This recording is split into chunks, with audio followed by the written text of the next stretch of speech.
ओम शांति। दीपावली की हार्दिक शुभकामनाएं।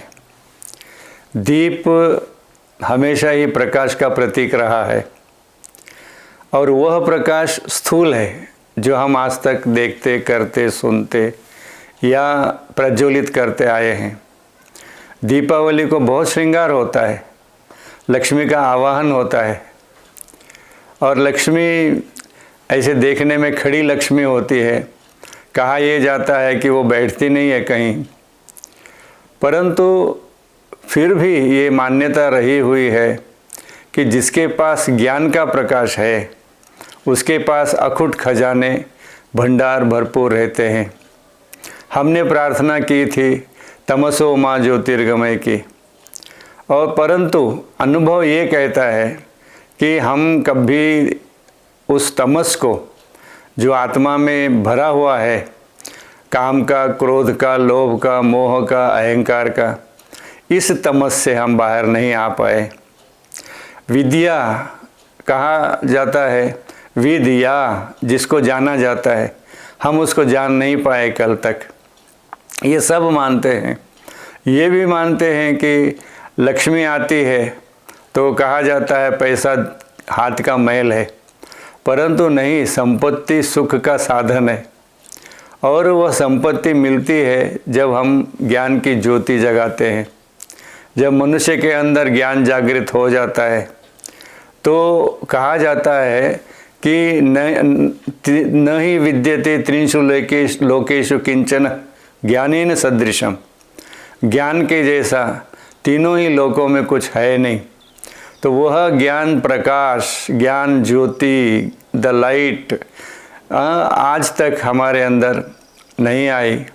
अब जबकि हम दीप हैं समझिए, और वह परमात्मा ईश्वर दीप राज है, वह खुद आकर के हमारी ज्योति को आज जगा रहा है और हमको ये समझ दे रहा है कि तुम एक जागती ज्योति बिंदु स्वरूप अजर अमर अविनाशी आत्मा हो।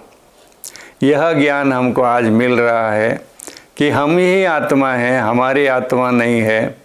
और इस आत्मज्योति की जागृति से हमारे अंदर जो ये गायन है ना शास्त्रों में या ये यौगिक क्षेत्र में कि कुंडलिनी जागृत होती है या मस्तिष्क के बीच रहा हुआ सहस्र दल कमल खिल जाता है, तो वो सहस्र दल कमल खिलता ही है इस दीप के आधार से। तो यही एक उत्सव है जो हम आज तक मनाते आए हैं कि हमारी या तो कुंडलिनी जागृत हुई या तो सहस्र दल कमल खिल उठा। आधार उसका है ज्ञान। तो वो जो ज्ञान मिलता है मनुष्य को, तो ज्ञान के आधार पर वो अपने अंतर की तमस को निकाल करके अपने अंतर को आलोकित करता है ज्ञान से। इसीलिए मेरा ये मंतव्य है कि आज दुनिया में यदि यह ज्ञान, ईश्वरीय ज्ञान को सपोर्ट किया जाए तो हमारी सच्ची सच्ची दीपावली होगी। और फिर से भारत जो आज कई समस्याओं से जूझ रहा है, जाति समस्या है, नैसर्गिक विपत्तियों की समस्या है, भाषा की समस्या है, राजनीतिक कमजोरियों की समस्या है, या राजनीतिक हेरफेर की समस्या है, या फिर कई महामारियों की समस्या है, ये सारी समस्याएं समाप्त हो जाएंगी। और जो किसी ने राम राज्य की कल्पना की थी वह राम राज्य फिर होगा। जब राम निराकार शिव बाबा ऐसे मानते हैं, परंतु हम ये समझेंगे कि त्रेता का राम नहीं बल्कि सतयुग का देवी देवताओं का, श्री लक्ष्मी और श्री नारायण का कोरोनेशन होगा और सचमुच में भारत में राम राज्य आएगा। ईश्वर राम के द्वारा स्थापित राज्य आएगा, ये हम मानते हैं। कल हमने दशहरा मनाया परंतु रावण जला नहीं। उसने एक सीता को चुराया, एक रावण मरा।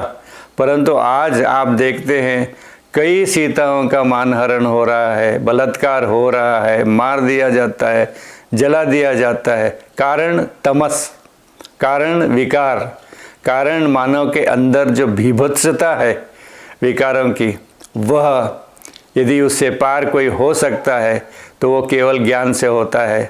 समझ से होता है और वह ईश्वरीय ज्ञान आज आपको सहज रीति से ईश्वरीय विश्वविद्यालय में मिल रहा है। मैं आपसे अनुरोध करता हूँ कि इस ज्ञान प्रकाश में आप आइए और सच्ची सच्ची दीपावली मनाइए और दूसरों को मनाने की प्रेरणा दीजिए। धन्यवाद। ओम शांति।